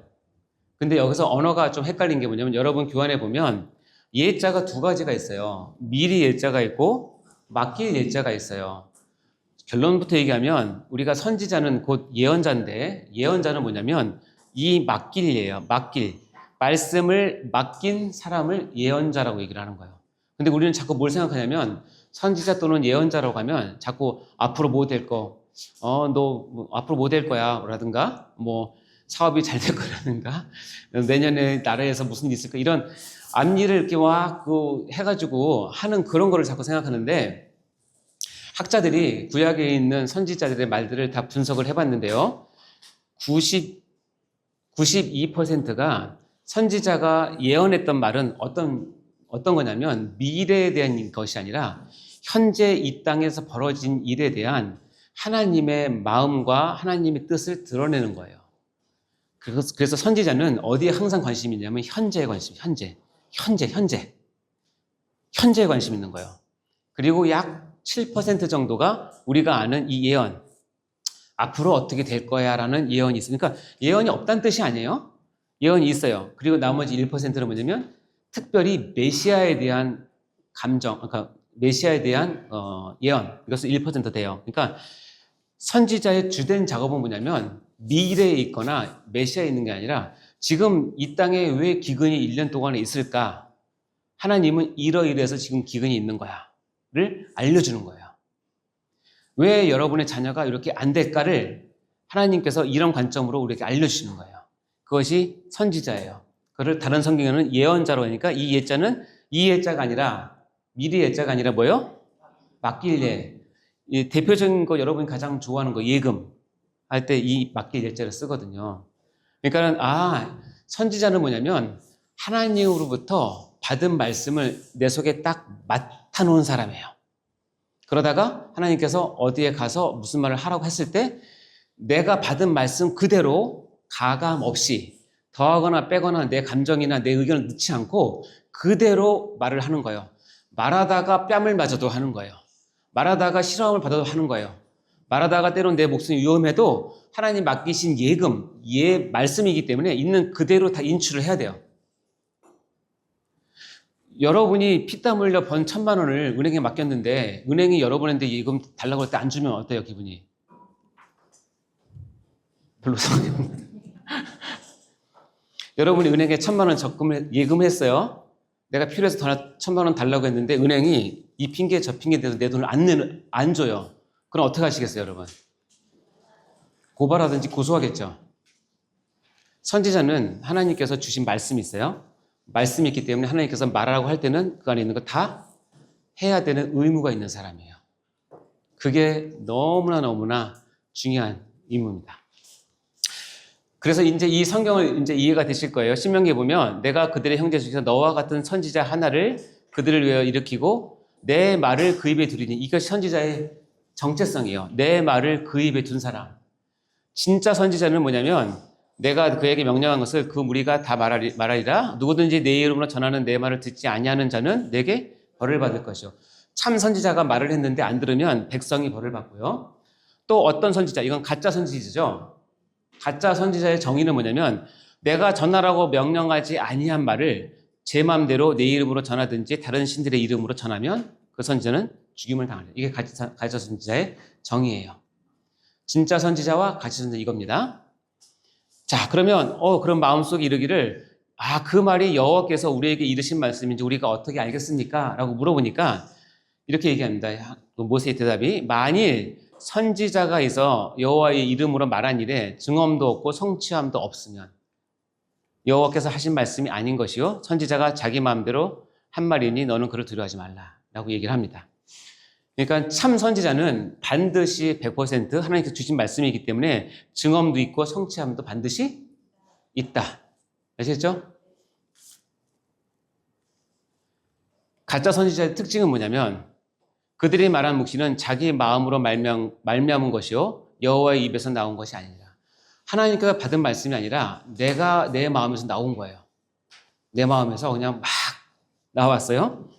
그걸 어떻게 알 수 있냐면 항상 그들이 나를 멸시하는 자이겠죠. 하나님을 멸시하는 자에게 원래는 어떻게 얘기해야 되냐면 너 그렇게 하면 혼나, 너 그렇게 하면 징계받아, 벌받아를 얘기해야 되는데 나를 멸시하는 자들에게 이르기를 너희가 평안하다 하면서 여호와의 말씀이라고 인까지 쳐주는 거예요.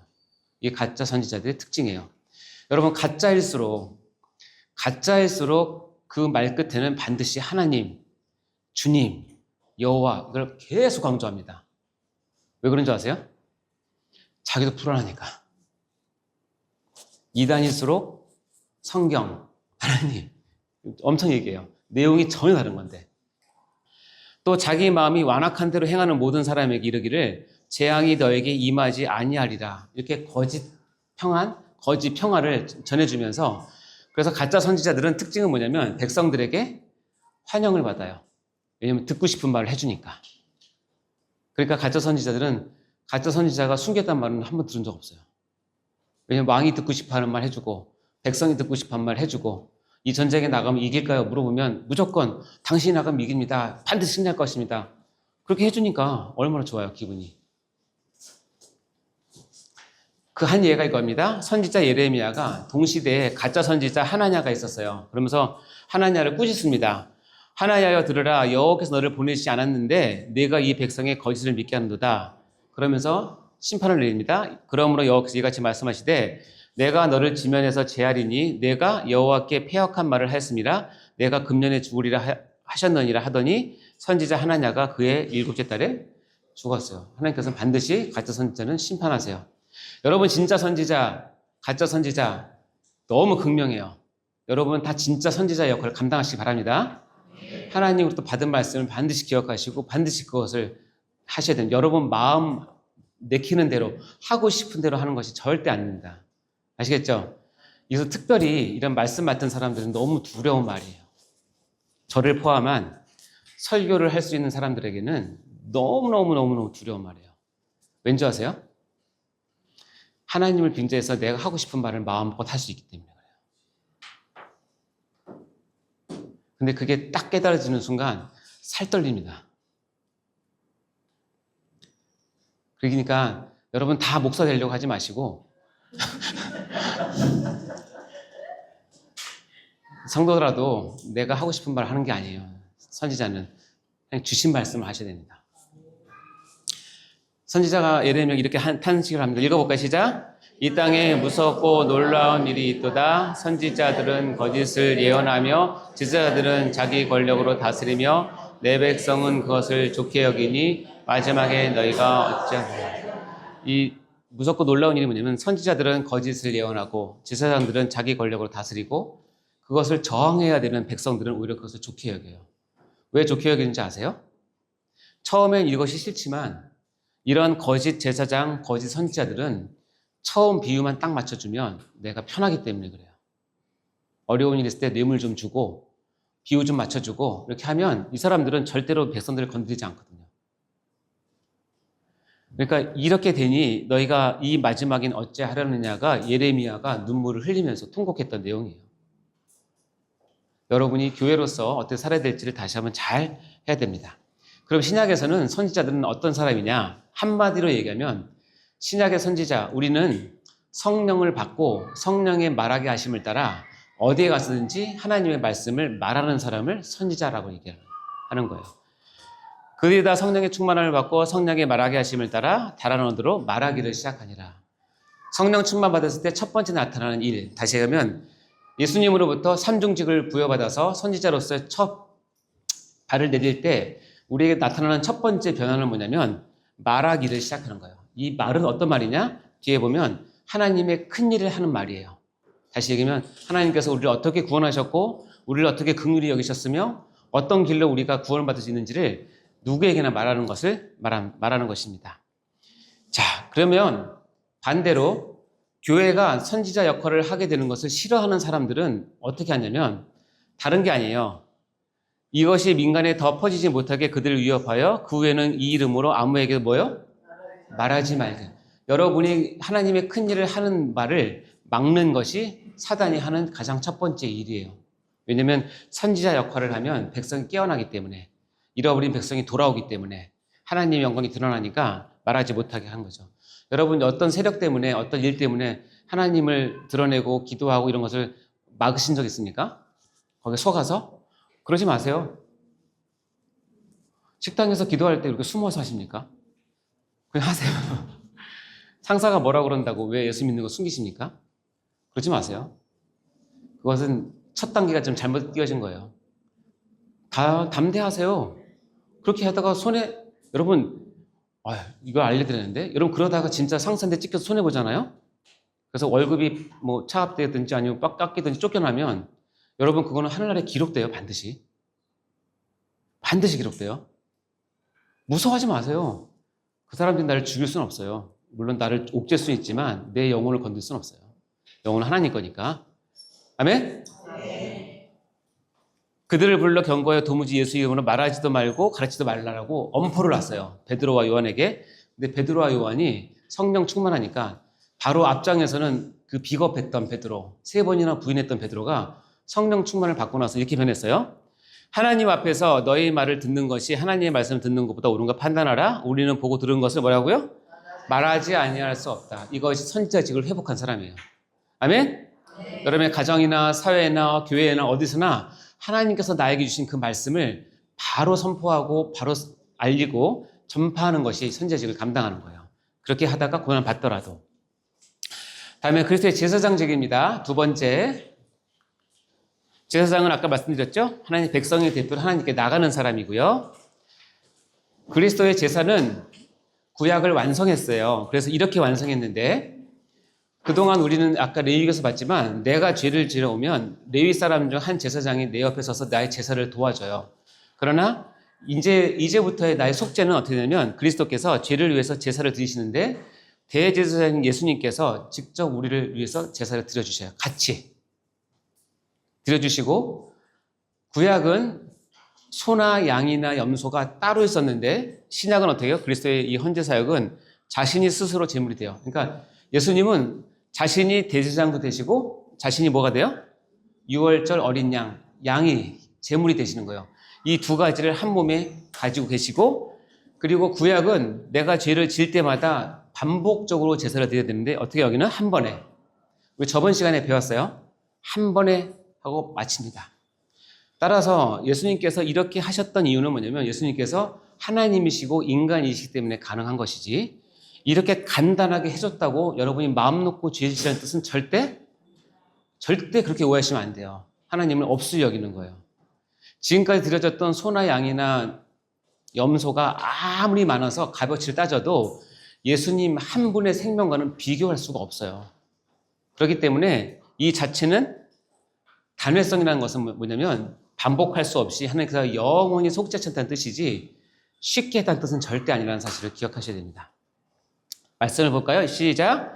그러므로 함께 하늘의 부르심을 받은 거룩한 백성들은 웃는 소리의 사도이시며 대제사장이신 예수를 깊이 생각하라. 예수를 뭐라고 한다고요?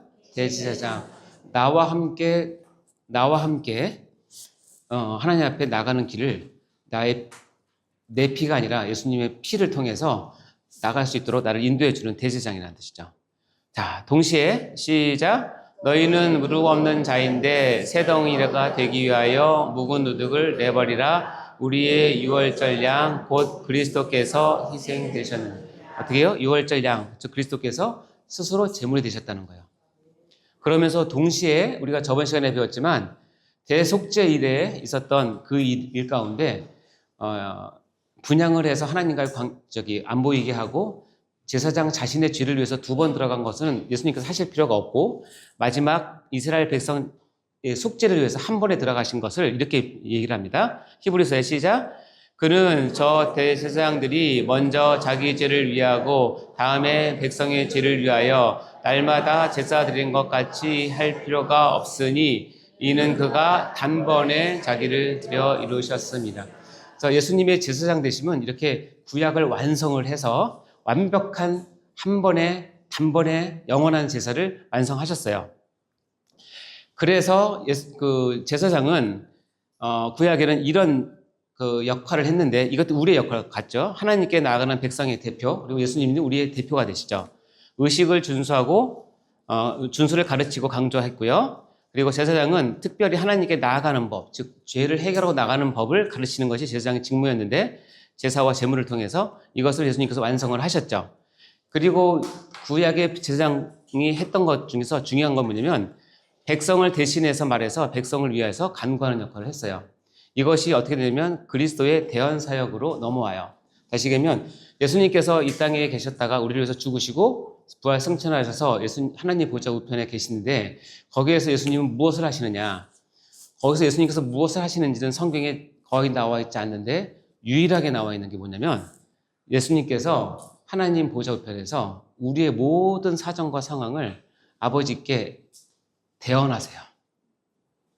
이 집사가 지금 왜 이랬을까? 아버지가 속상해 하시면 아이고 아버님 걱정하지 마세요.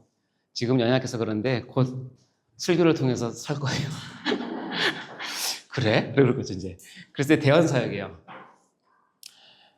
요한일서에 보면 나의 자녀다 내가 이것을 너에게 쓰면 너희로 죄를 범하지 않게 하려 함이라. 만일 누가 죄를 범하여도 아버지 앞에서 우리에게 뭐가 있어요?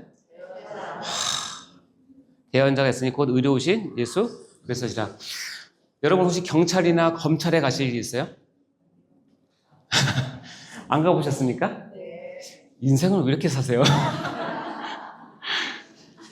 경찰이나 검찰에 갈 일 있으면 얼마나 떨리게요?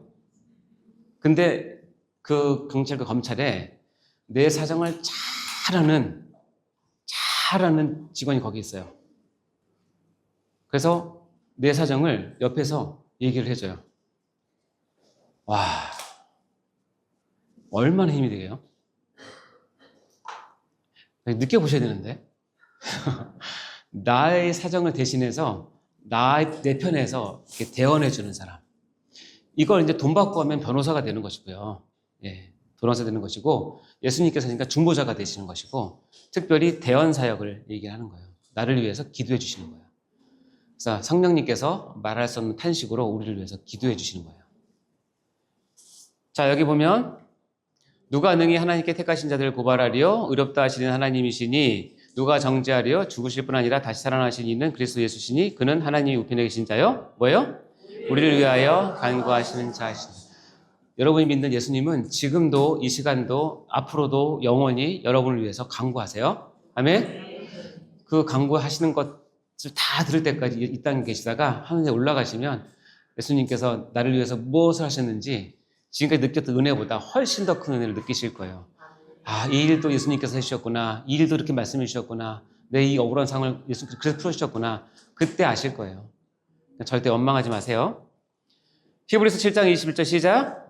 그러므로 자기를 힘입어 하나님께 나아가는 자들을 온전히 구원할 수 있으니 이는 그가 항상 살아계셔서 그들을 위하여 간구하십니다. 아멘. 자, 그러면 제사장직으로서의 교회의 임무는 뭐냐면 일단 조건이 있는데 첫 번째는 여러분 십자가를 경험을 하셔야 돼요.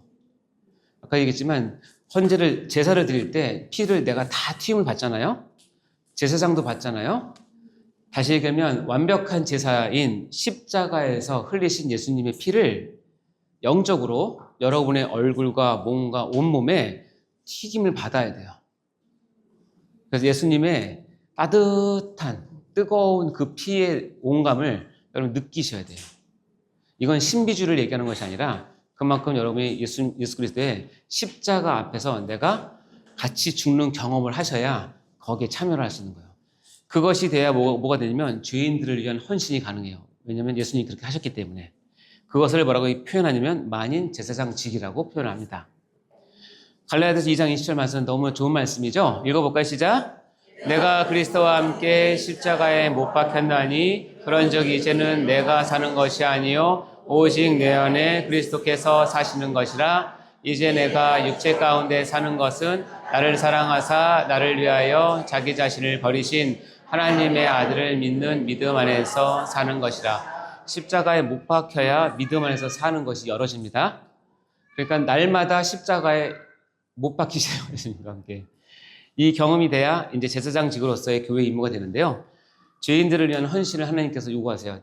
제사장이 헌제를 드리는 사람에게 옆에 서서 피를 다 맞았듯이 예수님이 우리 죄를 위해서 우리를 위해서 죽으셨거든요. 우리에게 요구하시는 걸 들어볼까요? 요한복음 15장 시작. 내 계명은 내가 너희를 사랑한 것 같이 너희도 사랑하라 하는 이것이나 사람이 친구를 위하여 자기 목숨을 버리면 이보다 더 큰 사랑이 없나니. 여기 또 나왔네요. 같이. 그렇죠? 내가 너희를 사랑한 것 같이. 예수님이 나를 어떻게 사랑하셨는데요? 십자가에서 피 흘리시고 물 쏟으시고 살 찢기시면서까지 목숨을 주시면 사랑하셨죠? 너희도 서로 뭐 하라고? 똑같이 사랑하라요. 그러니까 어떻게 풀어서 매기면 사람이 친구를 위하여 자기 목숨을 버리면 이보다 더 큰 사랑이 없을 정도로 내 이웃과 내 형제 자매들을 위해서 내 교회를 위해서 여러분 목숨을 바치면서까지 사랑을 하시라는 거예요. 그게 제사장직으로서 교회의 임무라는 거예요. 아멘? 그렇게 하시겠습니까? 예, 여러분 그렇게 죽으면 반드시 예수께서 부활시키십니다. 반드시 부활시키는데 그 죽기 전보다 훨씬 더 아름답고 능력 있는 모습을 부활시켜요. 그래서 사도 바울은 나는 날마다 죽노라를 얘기한 거예요. 그것을 날마다 누리시기 바랍니다. 그래서 읽어볼까요? 십자가를 경험하고 죄인들을 위해 헌신하는 삶이 우리의 삶이라면 이겁니다. 시작. 그리스도인들은 자신을 위하여 사는 자가 아닙니다. 여러분, 그리스도인들은 자신을 위해 사는 자가 아니에요. 더 이상 자신을 위해서 사는 것은 그 전의 삶으로 끝나는 것이고, 그리스도의 삼중직을 받은 여러분들은 어떻게 해요? 십자가를 경험하고 내가 제사장직으로 선지자직으로 왕직으로 살면서는 자신을 위해 사는 것이 아니라 이웃을 위해서, 형제자매를 위해서, 교회를 위해서, 하나님의 영광을 위해서 사는 것이 그리스도인들입니다. 아시겠죠? 이것을 말린 제사장직이라고 표현을 합니다. 왕 같은 제사장이라고 표현하는데요. 유명한 말씀인데요. 베드로전서 2장 9절 시작.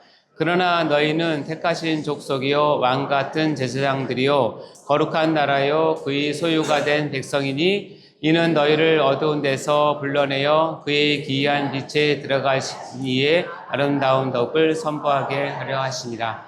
여러분 왕 같은 제사장으로 세우셨어요. 그래서 여러분 거룩한 나라고 그의 소유된 백성이고, 이유는 뭐냐면 이는 그 이유, 여러분을 이렇게 세운 이유는 너희를 어두운 데서 불러내어 그의 기이한 빛에 들어가게 하신 이 하나님의 아름다운 덕을 뭐한다?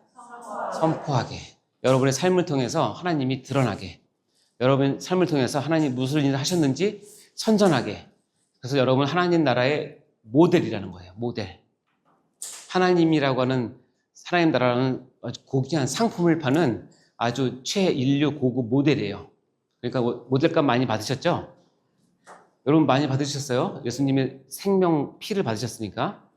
여러분 고액의 모델이 반드시 계약하는 게 있냐면 모델 품위 유지예요. 자기 상품을 파는 것에 대해서 품위가 유지가 반대되는 행위를 하면 어떻게 되죠? 위약금을 몇 배 봅니다. 여러분은 하나님 나라의 모델이에요. 하나님 나라의 영광과 하나님 나라에 반하는 삶을 살면 여러분 모델료를 몇 배의 위약금을 모셔야 됩니다. 조심하셔야 됩니다. 선포하게 하려 하시네요. 자, 마지막으로 왕직을 간단히 보도록 할까요? 왕직은 제가 이제 교회론에 들어가면 자세히 배우기 때문에, 왕은 하나님으로부터 권세를 위임받아 피조물과 성도들을 통치하는 역할을 감당합니다. 그래서 이 하나님의 나라를 우리가 인정하고 그 나라의 진정한 왕은 그리스도라는 사실을 여러분 알아야 하고요. 그리고 왕직으로서 교회의 임무는 뭐냐면 이 진정한 교회, 이 만유의 왕이신 그리스도께 절대 복종해서 정복하여 다스리는 역할을 하는 것이 왕직입니다. 요즘 세대에는 여러분 지도를 펴보면 GPS가 있기 때문에 A라고 하는 나라는 어디서부터 어디까지 다 나오죠. 정확히 나옵니다. 아주 보면 칼같이 나오죠. 근데 만약에 고대에는 GPS가 없을 때는 어떻게 알았을까요? 이 땅이 우리 땅이라는 것을 어떻게 알 수 있을까요? 깃발? 깃발 다 뽑아요? 물론 크게는 뭐 어느 300m는 어디 그러겠지만 그게 중요한 게 아니라, 이런 것이 없을 때 고대에서는 이 A라고 하는 나라는 어디까지 영토라는 것을 확정하는 건 뭐냐면, A라고 하는 왕이 다스리는 조세, 행정, 법률, 군사 이런 모든 법을 완벽하게 지키는 그 백성이 사는 마지막 끝이 그 나라의 끝이에요. 이해되십니까? 따라서 나는 A라고 하는 왕을 내 왕으로 모셔요 라고 하는 사람이 저 끝에 가면 거기까지가 그 나라 땅이에요. 똑같이 하나님 나라도 이렇게 적용됩니다. 여러분이 하나님을 주라고 고백하는 그것이, 여러분 회사에 100명이 아무도 예수를 믿잖아요. 그럼 거기는 지금 하나님 나라가 임하지 않았어요. 근데 여러분이 신입사원으로 예수를 믿는 하나님 나라의 백성은 나는 예수님을 왕으로 모셔요 라고 하는 그것을 가지고 그 땅에 그 사무실에 딱 들어가는 순간 그 땅에는 하나님 보시기는 그 땅에 왕이 임했다고 보시는 거예요. 그리고 그 사무실은 이제 하나님 나라로서 시작이 됐다고 여기시는 거예요. 물론 처음엔 많은 다툼이 있겠죠. 그런데 그것을 싸워서 이겨서 하나님께 올려드리는 것이 왕지로 사는 거예요. 여러분이 하나님을, 예수를 주라고 고백하면서 가는 모든 곳은 예수를 왕으로 선포하는 그 나라를 확장하는 일이라고 생각하시면 돼요. 따라서 여러분 왕직으로서의 삶은 절대 복종하고 정복하여 다스리는 삶을 살아야 되는 것입니다. 예수님께서 친히 말씀하셨죠? 회개하라, 천국이 가까웠다. 예수님이 가까웠다는 표현을 하나님 나라, 통치가 가까웠다는 표현을 합니다. 그 이유는 뭐냐면 예수님은 다시 살리셨고 하나님 우편에 앉아 계시고 모든 이름 위에 뛰어났고 모든 만물을 그 발 아래 복장하게 하셔서 하나님 아버지께서 예수님을 교회의 머리로 삼으셨기 때문에 우리의 왕이시라고 선포를 하시는 것이죠. 왕직으로서의 교회의 임무는 절대 복종과 정복하여 다스리는 것입니다. 놀라운 건 뭐냐면 우리가 죽어서 천국에 가서도 요한계시록의 22장 끝부분을 이렇게 표현합니다. 읽어볼까요? 시작. 다시 밤이 없겠고 등불과 햇볕이 쓸데없으니 이는 주 하나님이 그들에게 빛이심이라 그들이 세세토록 왕노로 다르리로다. 우리 천국에 가서 왕노로 한다는 거예요. 가서 우리가 통치하고 누구를 억누르고 그런 뜻이 아니라 하나님의 통치를 받아서 나의 삶을 통해서 하나님의 통치가 자연스럽게 흘러가는 일이 어디까지 이루어지냐면 천국에서도 다 이루어지는 일이라는 뜻이에요. 하나님의 통치와 그리스도의 왕권 앞에서 우리가 복종하고 찬양하고 거기에 순종하는 삶. 그것이 바로 교회가 받은 왕지로서 삶입니다. 정리하겠습니다. 이 표는 중요하죠. 창조시대에는 진리와 지혜, 성결과 거룩, 통치와 보호가 우리가 있는 구약에는 선지자직, 제사장직, 왕직으로 묶어졌고, 이것이 예수께서 오신 후에 그리스도의 몸으로 한 몸에 오셨고, 예수님께서는 교회를 세우심으로 이 세 가지 직분을 교회에다 위임을 하셨어요. 따라서 삼중직은 그리스도의 한 몸에 세 직임이 있었고, 교회가 이 세 직분을 위임받았기 때문에 어떻게 해요? 균형 있는 사역과 직분 감당을 여러분이 하셔야 된다는 거예요. 누구는 선지자, 누구는 제사장, 누구는 왕직을 더 특출하게 할 수 있지만 근본적으로는 여러분 한 사람은 이 세 개의 직분을 다 맡은 사람이기 때문에 골고루 균형 있게 잘 하시고, 특별히 여러분이 선지자 역할을 잘 감당하실 것 같으면 선지자직을 잘 하시고, 다른 사람을 위해주고 그 사람의 죄를 끌어안고 우는 것이 더 익숙하시면 제사장 역할을 많이 하시고, 여러분이 사회 나가서 이 어두운 세상에서 그리스도를 주라고 고백하는 것에 익숙하시면 왕직을 하시고, 그러나 이 세 가지는 우리 공동체 내에서 절대로 떨어질 수 없는 거예요. 그것이 뭐냐면 예수를 따라 사는 삶이에요. 아멘? 주여, 빨리 한다. 예수님이 이 땅에 오셔서, 나중에 교회론에서 배우겠지만, 예수님은 이 중요한 교회를 서신서에, 복음서에 보면 몇 번이나 말씀하셨을 것 같아요? 한 100번 말씀하셨을까? 예수님께서 교회라는 단어. 한 10번 했을까요? 놀랍게 예수님은 사복음서에 이 교회라는 단어는 딱 2번밖에 얘기 안 해요. 이렇게 중요한 교회인데, 근데 이 2번을 얘기할 때 반드시 빠지지 않는 게 있어요. 뭐냐면, 내 교회를 세우느니 음부의 권세가 이기지 못하리라. 내가 청혼 요새를 내게 주리니 내가 땅에서 무엇인지 매면 하늘에서 매일 것이요 내가 땅에서 무엇인지 풀면 하늘에서 풀리라. 이렇게 말씀하셨죠. 그리고 마태복음 16장에 가면 교회를 얘기하면서 동일하게 이렇게 얘기합니다. 진실로 너에게 이르노니 무엇인지 너희가 땅에서 매면 하늘에서 매일 것이요 무엇인지 땅에서 풀면 하늘에서 풀리라. 예수님은 딱 2번 본인의 육성으로 사복음서에 의하면 2번 얘기하는데, 2번 교회를 얘기할 때 반드시 나오는 교회의 기능이 있는데 뭐냐면, 교회가 땅에서 매면 하늘에서 매게 하는 권세가 있고, 교회가 땅에서 풀면 하늘에서 풀리는 권세를 주겠다는 거예요. 이게 뭘까? 오늘 배운 거에 의하면 교회가 그리스도를 받은 삼중직을 이 땅에서 하면 하늘에서도 열어줄 것이고, 만약에 이 삼중직을 여러분이 하지 않으면 하늘로 닫힌다는 뜻이에요. 이것이 더 나가면 우리의 구원은, 믿는 사람의 구원은 반드시 예수를 통해서만 오죠. 믿습니까? 이걸 조금만 더 깊이 들어가면 우리의 구원은 반드시 교회를 통과해야만 와요. 왜냐하면 교회가 예수 그리스도의 삼중직을 가지고 매면 매고 풀면 풀리는 권세를 받은 기관이기 때문에 그래요. 따라서 교회는 너무너무 중요한 거예요. 그리고 여러분이 바로 그 교회의 일원이라는 거예요. 따라서 여러분은 삼중직을 예수님이 그렇게 했대, 이게 중요한 게 아니에요. 여러분이 이 일을 하면, 여러분이 매면 하늘에서 매이고, 여러분이 풀면 하늘에서 풀리는 권세를 가진 교회란, 그리고 여러분이 거기에 성도라는 사실을 반드시 기억하셔야 됩니다. 자, 여러분 예수를 믿는다는 것 다시 볼까요? 이분이 누구세요? 예, 예수님이세요. 내가 이분을 믿는다는 것, 이렇게 처참하게 죽은 사람을 여러분 믿습니까? 왜 따릅니까? 왜 본받습니까? 어디서 그것을 알 수 있냐면, 무엇을 통해서 알 수 있냐면 예수님이 누구신지를 알아야 된다는 거예요.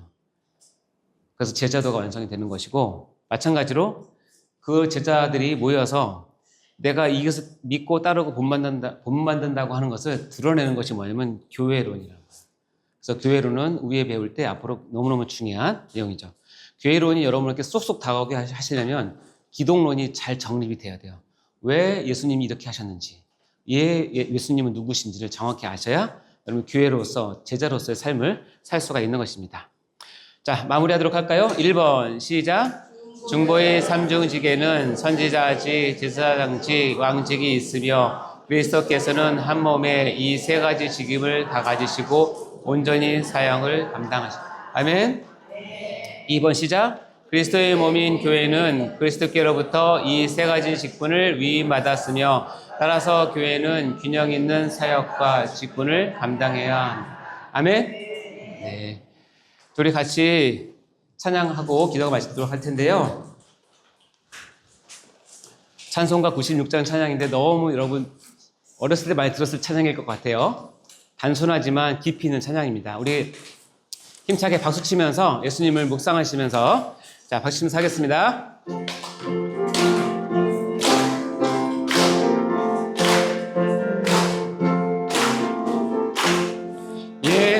예수님은 누구신가? 구는 자의 위로와 없는 자의 풍성이며 전한 자의 높음과 잡힌 자의 노임되고 우리 기쁨 되시네. 예수님은 누구신가? 약한 자의 강함과 눈먼 자의 빛이시며 병든 자의 고침과 죽은 자의 부활되고 우리 생명 되시네. 예수님은 누구신가? 추한 자의 정함과 죽을 자의 생명이며 죄인들의 중보와 멸망자의 구원되고 우리 평화 되시네. 예수님은 누구신가? 온 교회의 머리와 온 세상의 구주시며 모든 왕의 왕이요 심판하실 주님 되고 우리 평강 되시네. 아멘. 예수님은 그리스도로서 선지자직과 제사장직 그리고 왕직을 한 몸에 지니신 채 이 땅에 오셔서 사역하셨습니다. 그리고 이 세 가지 직분을 그의 몸된 교회에 그대로 위임하셨습니다. 그러므로 여러분과 저인 이 교회는 이 세 직분을 품고 주님께서 하셨던 그 일을 균형 있게 실제적으로 그리고 무엇보다 영적으로 감당해야 될 사명을 받은 것입니다. 여러분 이 사명을 깨달으시고 우리가 앞으로 믿음 생활과 모든 사역을 할 때 예수님은 누구신가? 예수님은 무슨 일을 하셨는가? 예수님은 나에게 무엇을 말씀하시는지를 늘 마음에 새기시고 그분을 따라 그분을 본받아 그분을 믿으며 여러분 신앙생활 하시기를 간절히 축원합니다. 우리가 예수님을 이 시간 높여드리며 예수님 저에게도 선지자직과 제사장직과 왕직을 주셨는데 이것을 균형 있게 감당하기 원합니다. 하나님 저에게 감당할 힘을 믿음을 허락하여 주시옵소서. 우리 주님께 같이 주여 외치고 기도하도록 하겠습니다. 주여 주여 주여. 아버지 하나님 감사합니다. 예수 그리스도께서 삼중직을 그 한 몸에 받으시고 이제는 우리 가운데 오셔서 우리 교회에 저에게 선지자직과 제사장직과 왕직을 다 위임하셨음을 믿습니다. 아버지 우리가 최선을 다해서 주님께서 어떻게 하셨는지를 돌아보게 하시고 아버지 그것을 통해서 우리가 교회를 섬기며 하나님 나라와 아버지여 또한 하나님 영광을 위해서 쓰임받는 저희 모두가 될 수 있도록 축복하여 주옵소서. 우리의 믿음의 본이 되시며 우리의 목표가 되시고 우리의 아버지와 거룩한 아버지와 승장을 되시는 우리 주님을 아버지에서 생각하며 아버지 따라가기 원합니다. 주여 다른 힘을 허락하여 주옵소서. 믿음을 허락하여 주옵소서. 깨닫게 하여 주시옵소서. 감사드립니다.